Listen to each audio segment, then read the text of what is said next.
ओम नमः शिवाय। शिवजी सदा सहाय। ओम नमः शिवाय। गुरुजी सदा सहाय। गुरुजी के चरणों में कोटि कोटि नमन। जय गुरुजी संगत जी, कैसे हैं आप सभी। स्वागत है आपका फ्रेग्रेंस ऑफ गुरुजी चैनल पर और मैं हूं आपके साथ मनीषा। संगत जी, आज हम पढ़ेंगे दिव्य आभा का अध्याय 70, जिसका शीर्षक है नशे से मुक्ति। और यह जर्नी है मुनीत जाखड़ जी की, जो कि चंडीगढ़ से हैं। तो देर ना करते हुए जल्दी से शुरू करते हैं। बचपन में जालंधर जाने पर मैं सदा अपने ननिहाल में रहता था। परिवार के सदस्य गुरुजी के दर्शन के लिए जाते थे और एक ऐसे ही अवसर पर मैंने भी उनके साथ गुरुजी के दर्शन किए। उनके मंदिर में प्रवेश करते ही वहाँ पर तीव्र सुगंध थी, जैसे किसी ने पूरे कक्ष में कोई इत्र बिखेरा हुआ हो। हम बैठकर भक्तों को आते हुए और गुरुजी का आशीर्वाद लेते हुए देखते रहे। उसके पश्चात उन्होंने एक जल को अपनी माला से अभिमंत्रित किया और हमने बारी बारी से उस जल को ग्रहण किया। उस जल में से एक विशेष महक आती थी। बच्चे होते हुए भी हम बिना दंगा या छेड़खानी किए हुए एक स्थान पर बैठ सकते थे। मेरे पिता एक ईश्वर के अतिरिक्त किसी को नहीं मानते थे। उन्होंने मेरी माँ को भी गुरुजी के पास जाने के लिए मना किया था, क्योंकि यह उन्हें पसंद नहीं था। अतः हमने गुरुजी के पास जाना बंद कर दिया। कोई 8 वर्ष के लिए हम गुरुजी के पास नहीं गए। हमारे अन्य संबंधी उनके पास जाते रहे। गुरुजी उनको हमें उनके पास लाने के लिए कहते थे।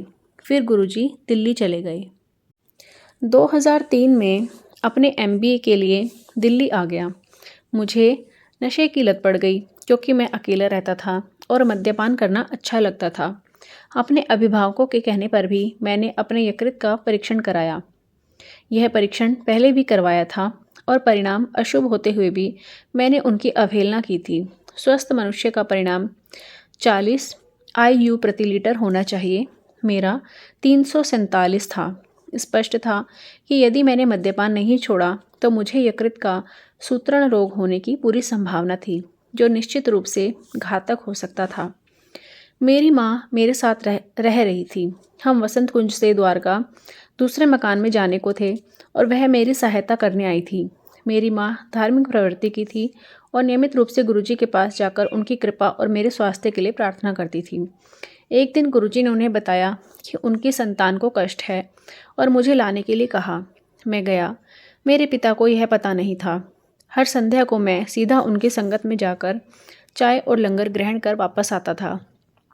कुछ भक्त सत्संग सुनाते थे कि कैसे गुरुजी ने उनके कष्ट दूर किए।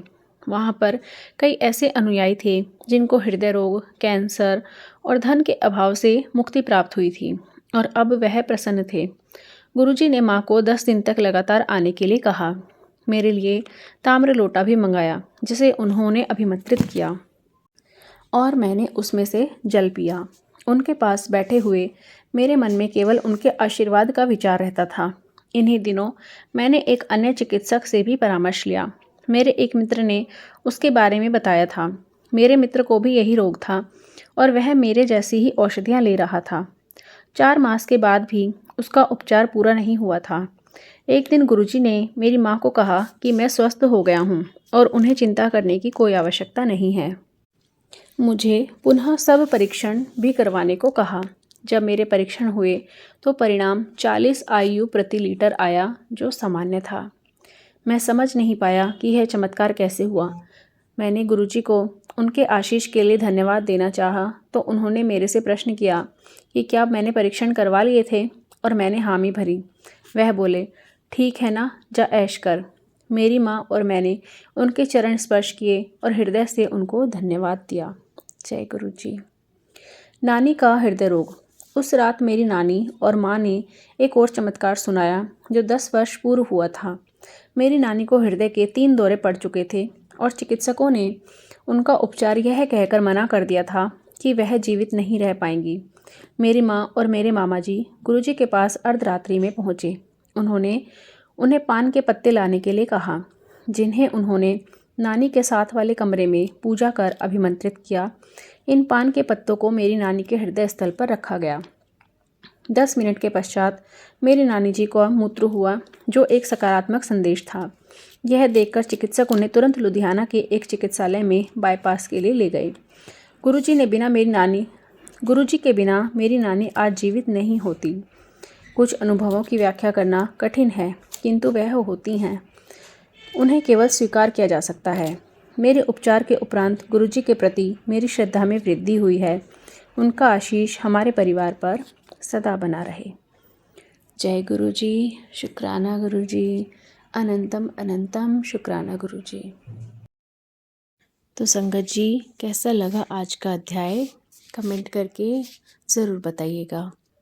अगर आप भी अपना सत्संग हमारे चैनल पर शेयर करना चाहते हैं तो डिस्क्रिप्शन बॉक्स में दिए गए ईमेल आईडी या व्हाट्सएप नंबर पर आप अपना सत्संग हमारे साथ शेयर कर सकते हैं। चलिए संगत जी, अब करते हैं मंत्र जाप। आप भी कीजिए मेरे साथ। ओम नमः शिवाय, शिवजी सदा सहाय। ओम नमः शिवाय, गुरुजी सदा सहाय। ओम नमः शिवाय, शिवजी सदा सहाय। ओम नमः शिवाय, गुरुजी सदा सहाय। ओम नमः शिवाय, शिवजी सदा सहाय। ओम नमः शिवाय, गुरुजी सदा सहाय। जय गुरुजी। जल्दी ही मिलते हैं संगत जी एक नए अध्याय के साथ। तब तक सभी अपना ख्याल रखिए। गुरुजी की कृपा सब पर बनी रहे। जय गुरुजी।